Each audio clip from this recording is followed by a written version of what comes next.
برنامه سیاسی و تحلیلی دیدگاه. السلام علیکم و رحمت الله. تماشابینان گرامی، در برنامه امروزه دیدگاه درباره دستاوردهای کاغذی حکومت چلدروغ تاجیکستان صحبت میکنیم. مبادای این حکومت در تلویزیون از به بهشت تبدیل دادن تاجیکستان، حاصلهای فراوان، دستاوردهای بزرگ لاف زند، حیران نشوید. ما انبارش را یافتیم. حاضر در برنامه یک به یک نشانه انبار ذخیره های کشور را که همیشه در آمار میشنویم برایتان خواهیم گفت. اضافه نویسی و دروغ‌های مقامات تاجیکستان در همه ساحه‌ها به حد رسیده است که دیگر نمیتوانند آنها را پنهان سازند. این دروغ‌ها به حد بزرگ شده اند که از همه سوراخ‌های خلطه آمار حکومت تاجیکستان بیرون می‌ریزند و حتی خواننده مکتب میتواند با کم دقت به آن پی برد. تحقیقات کوتاه که ما دروغ بزرگ و اضافه نویسی 300% مقامات در جمع آوری، کارکرد و استحصال پخته را نشان داد که منظور شما میگردانیم. همش از اینجا شروع شد که طبق آمار پیشنهاد کرده مقامات اقتصادی، تاجیکستان از اول سال جاری استحصال محصولات نساجی را افزایش داده است. در همین حال صادرات محصولات نساجی کاهش یافته، واردات آن بیشتر شده است. طبق این آمار در 11 ماه سال جاری در ساحه نساجی و بافندگی حجم استحصالات صناعتی از حساب استحصال بیشتری متاع، محصولات جورابی و نخ پخته 16.4% افزایش یافته است. باید گفت افزایش 16% در سال این یک جهش استحصالی محسوب می شود و چنین پیشرفت ها در این مدت کوتاه بسیار کم دست می دهد. در هر کشور رهبریت ساحه به چنین دست آورد رسیده موفق حسابیده شده مکافاتانیده می شود یا کریری خوب کسب می کند.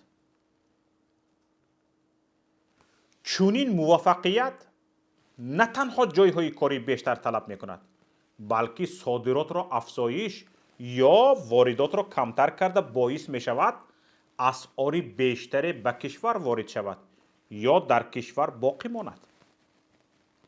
پس 16% افزایش یافتن استحصالات باید یا به همین مقدار صادرات را افزایش میداد و یا واردات را کمتر میکرد.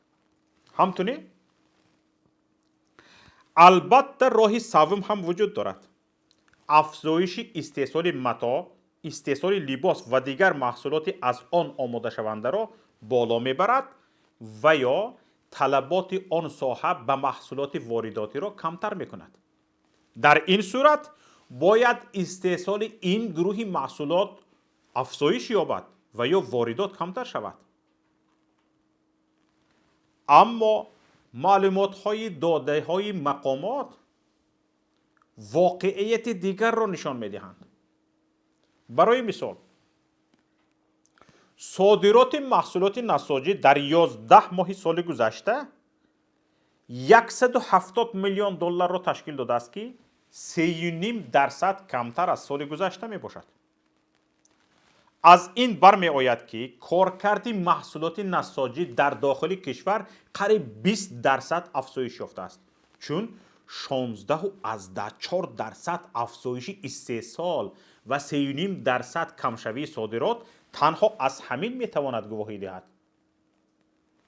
پس واردات مالهای آماده شده از محصولات نساجی یعنی لباس و غیره باید حداقل به همین مقدار کم شده باشند. متاسفانه اینجا هم نشان دهنده ها کاملا برعکسند. واردات محصولات نساجی و مالهای تیار شده از آن 75 میلیون دلار را تشکیل دادند که حدود 4.4% افزایش را نشان بدهد. یعنی هم استحصالات وطنی افزایش یافته است و هم واردات که کاملا خلاف قاعده های بازار است. یگانه خلاصه ای که از این خلاف های آمار برمی آید این است که مقامات دروغ گفتند، دروغ، و آمار استحصال محصولات نساجی را حداقل 20% بیشتر از آنچه هست نشان دادند. 20% زیاد نشان دادند. صادرات نخ پخته هم تصدیق میکند که مقامات در ارائه آمار دروغ شاخدار گفتند. دروغ شاخدار. صادرات نخ پخته از اول سال جاری به 86,000 تن یا 115 میلیون دلار رسیده است که 69% صادرات محصولات نساجی را تشکیل می‌دهد.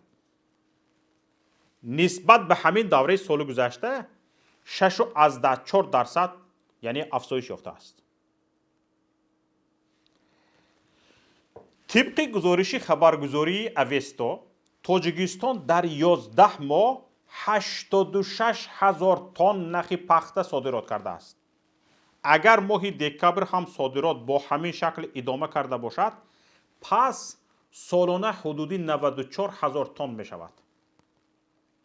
94,000 تن صادرات نخ پخته 68% صادرات محصولات پختگی را تشکیل می دهد. پس جمع پخته تاجیکستان 138,000 تن بوده است، در حالی که مقامات از جمع آوری 403,000 تن سال گذشته و 420,000 تن امسال خبر می دهند. سال گذشته هم صادرات و کارکرد نخ پخته تقریبا به همین مقدار بود. پس حدود 270,000 تن پخته دیگر کجا شد؟ 270,000 تن پخته دیگر کجا شد؟ ببینید تماشاگران گرامی، این فرق 3 برابری حجم دروغ و اضافه نویسی های مقامات تاجیکستان را نشان می‌دهد. همچنین تنها در جمع آوری و کارکرد پخته حجم دروغ 300% است. 300%. چگونه مقامات به این حجم بزرگ اضافه نویسی و دروغ رسیدند؟ چگونه؟ از آخرین خبری هم که درباره آمارهای دروغ مقامات نشر شد و هنوز 4 روز از آن نگذشته است، میتوان به چگونه شکل گرفتن این دروغ ها پی برد. در ناحیه 5 ولایت ختلان، مقامات محلی به خاطر اجرای نقشه سالانه، البته فقط در روی کاغذ، توسط خواجگی های دهقانی و کارخانه پخته جمعیت دارای مسئولیت محدود زمزم به نام هر کدام خواجگی از 500 کیلو تا 4 تن پخته نوشته‌اند. به نام هر خواجگی. این قلابی زمان آشکار می شود که مقامات انداز به این خواجگی ها رفته از آنها طلب کردند اندازه حاصل جمع کردهشان را پرداخت کنند. انداز از حاصل پخته که نه کارده شده است نه دهقان آن را دیده است. پایگاه خبری بامداد گزارش داد که برخی از این ساکنان امسال در زمین های خود اصلا پخته نکاشتند و برخی دیگر میگویند حاصل پخته خود را هنوز نسپردند و حاصلشان نیز برابر آن رقم نیست که مقامات در حسابات خود نوشته‌اند. در ناظرات انداز باشد به دهقانان گفتند که بر اساس سندهایی که دسترس کرده‌اند آنها باید برای هر تنه پخته که به نامشان نوشته شده است 225 سومانی انداز سپارند. قلابی را دیده ایستادید؟ یکی از ساکنان ناراضی جماعت آزادگان به خبرگزاری بامداد گفته است 1 تن باشد 225 سومانی می سپاری گفتند، 2 تن 450 سومانی و اگر 4 تن به نام شما نوشته شده باشد باید 900 سومانی انداز سپارید.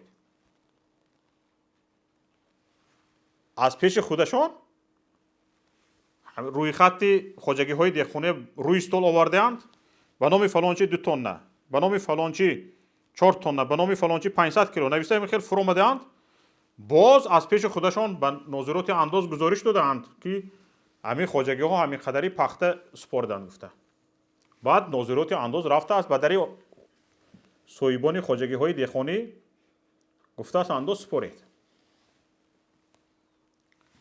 تنها از جماعت آزادگان به نام 1365 نفر از 2 تا 4 تن حسابات نوشتند که گویا پخته جمع آورده به کارخانه پخته زمزم سپرده باشند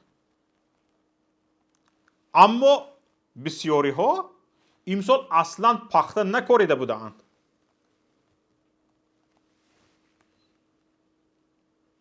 این شهروند گفته است من خودم در 30 سوتیق زمین پخته کاریدم و به نامم 2 تن پخته نوشتند حالا که 2 تن پخته رو حتی از 1 هکتار چیدن امر محال است از 30 سوتیق زمین حد اکثر 1.5 تن حاصل پخته میتوان جمع آورد و خلاص ولی 2 تن به هیچ صورت نه ببینید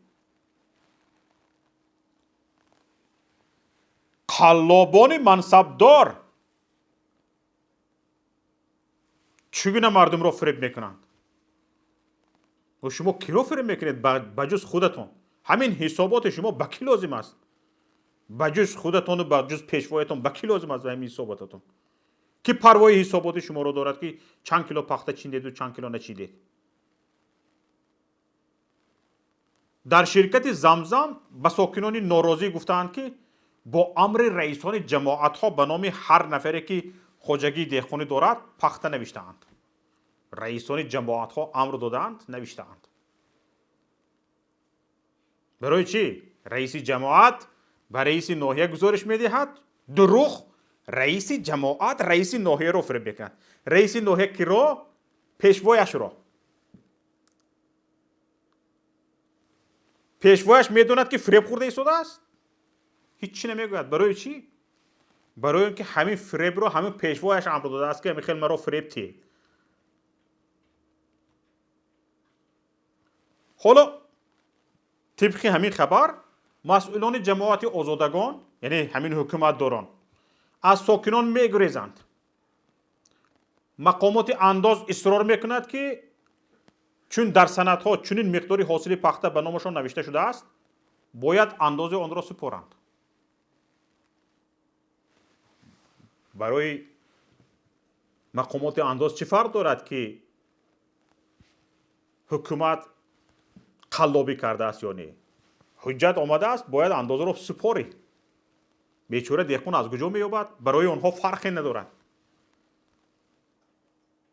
تماشابینان گرامی این گونه حادثه تنها خاص ناحیه 5 نیست صاحبان خواجگی های دیقانی از ناحیه وخش نیز شکایت کرده بودند که مقامات آنها را مجبور میسازند که از کارخانه های پخته کارکنی درباره گویا سپردن پخته کاغذ گیرند کارخانه های پخته وخش به گفته دیقانان برای هر چنین کاغذ دروغین 180 سومانی پول طلب میکنند ببینید خواجگی های دیقانی وخش رو موظف کردند که حتی اگر پخته کاشتگی نباشند هم چنین حجت بگیرند و به مقامات بسپارند تا آنها بتوانند درباره اجرای نقشه سالانه پخته سپاری به بالا حسابات دهند ببینید اینها خواجگی های دیقانی را مردم بیچاره را مجبور میکنند که رفته از اداره های پخته کاغذ بگیرند که اداره پخته گوید که به من این آدم پخته آورده سپارید بعد اداره پخته به ناظرات انداز گزارش میدهد که انا همین خواجگی دیقانی طبق انا همین سند انا همین قدر پخته آورده سپاریده است بعد ناظرات انداز میرد به در رئیس خواجگی دیقانی به در دیقان رو میگوید میگوید 180 سومان سپار یا 4 تن 2 تن 3 تن پخته چیده برده به اداره پخته سپاریده ای باید به این به هر تنش فلان سومانی انداز سپاری ببینید، نیرنگ رو ببینید. همین نیرنگ به کی در کار؟ بجز خودتان رو فریب کردن، با کی رو فریب میکنید؟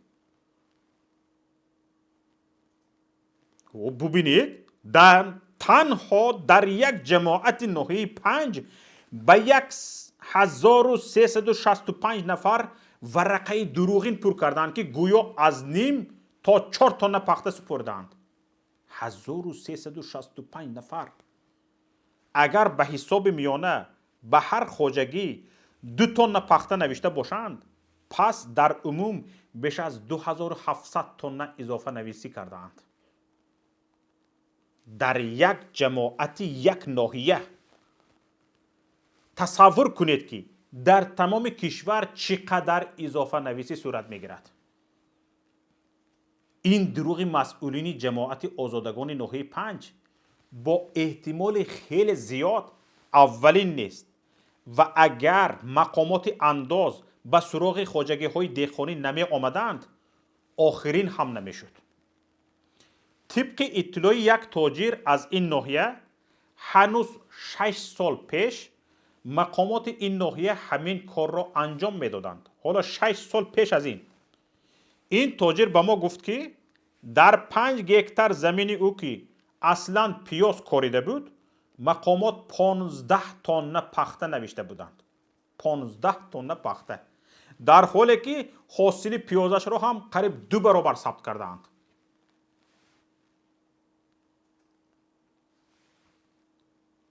ده تن پیاز گرفته باشی، برای 20 تن پیاز انداز میسپاری.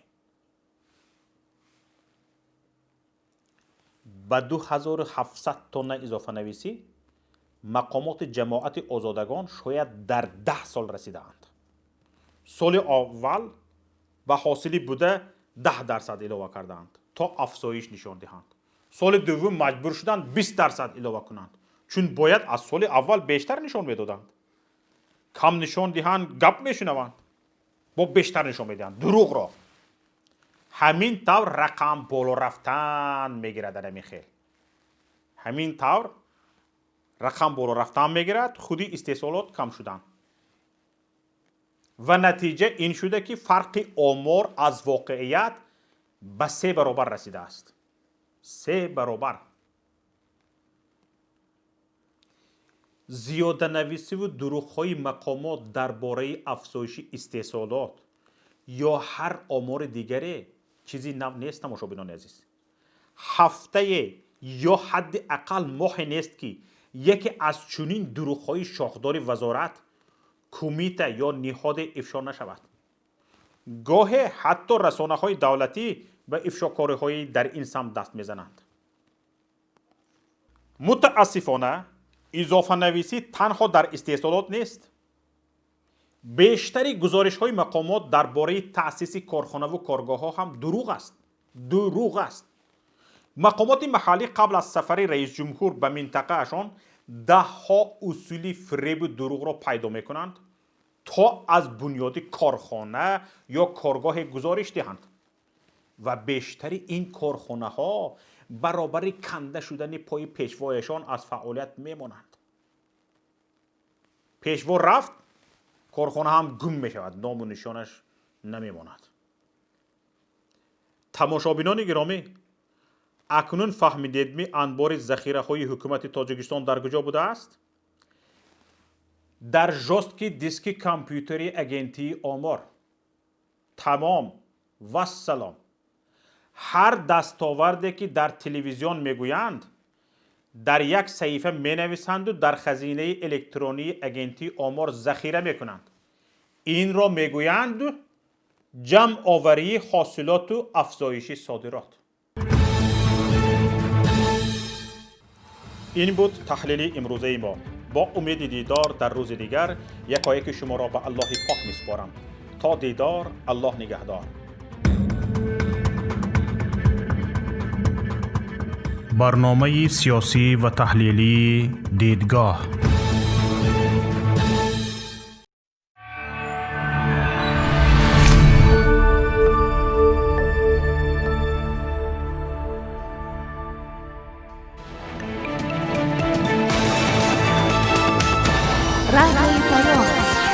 در فضای سیاست صدای جدید، رادیوی پیام، علم، فرهنگ، نوید، رادیوی پیام، مشورت، بحث، گفت و شنید در تمام دنیا روی رسانه اینترنتی رادیو پیام نقطه نت.